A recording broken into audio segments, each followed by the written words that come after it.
Who needs to be the biggest reason for this Boston team now to make a run? Kyrie Irving, clearly. Look, it's not even about his play on the court, because Kyrie is balling. I don't know if people have noticed it. Oh, he's dribbling too much. The ball's not moving the way it did. Yeah, the style of play does change a bit when Kyrie is in there.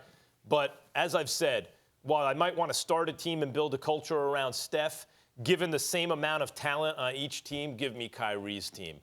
And he's just got something that you trust under pressure that's a little bit different. He's a killer. But he also has to be a leader. And when you say what player or what person needs to be the biggest reason, Kyrie's got to do it.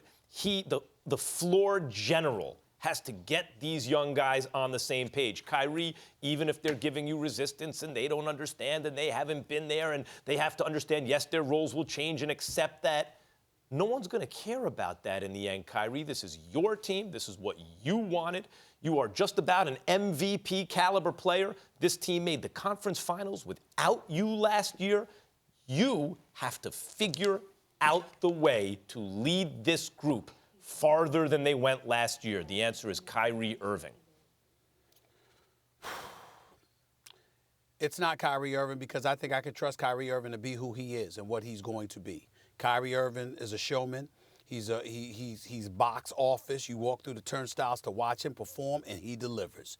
That's what I expect from Kyrie. That's what I think he will deliver, and I have every confidence that he's going to do it. To me, the biggest reason for the Celtics run, if they're going to win anything, is Jayson Tatum himself, along with Jalen Brown. You got to get back to what worked last year. You got to get these two guys going. Now, Jayson Tatum has been coming on strong as of late, averaging 16 a game, shooting 45% from the field, making things happen. He needs to continue to be more aggressive, if not elevate his level of aggression even more so.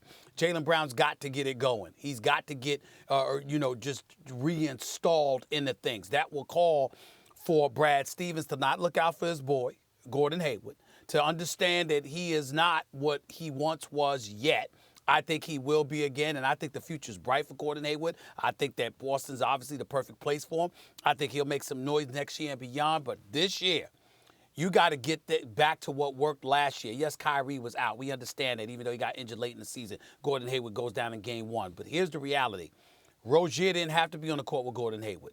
Neither did Jaylen Brown. He didn't have his minutes compromised because of Gordon Hayward. Jayson Tatum didn't have his game compromised because of Gordon Hayward. Problem, Stephen A. Here's the problem. I hear what you're saying. It makes sense because they got burned last year because Gordon Hayward wasn't there. They absorbed the minutes. And then when Gordon Hayward comes back, you especially see Brown regress. And then Tatum hadn't had a great season. But the bottom line is, remember what happened the other night when Gordon Hayward played and played well and Kyrie wasn't in, and all of a sudden the team looked a lot like they did last year again? You know, like that. So we go on about one game now? Well, you can say Gordon Hayward, but the guy controlling the pace, the flow of the game, the ball on offense, how it moves, is actually Kyrie Irving. And his style is to monopolize the ball, and he does it effectively. Oh, really? It helps the team win. But he has to figure out a way that the unit functions, even though they don't touch it as much as well as they did last year. He's the point guard. Why don't you just tell us the sky is blue and get it over with? I mean, who the hell doesn't know that Kyrie Irving is going to be ball dominant? We get all of that, but he closes. And at the end of the day, if you've got personnel that get you to the point where it's called upon to close, that's the difference. Remember Game 7 against Cleveland.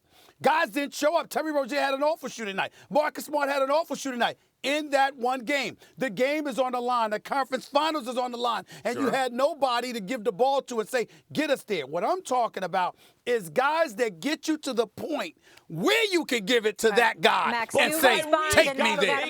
And that's why you need those guys. Yes, but what I'm saying is Kyrie's got to be more than the closer. He needs to be the guy who does the thing you're talking about to bring out the best in Brown and Tatum and all those guys. Even though it should be their own responsibility, Kyrie is the leader. But you're talking about Kyrie. I'm talking about Brad Stevens moving cats like Gordon Hayward out of the way so those other guys can step up. That's what I'm talking about.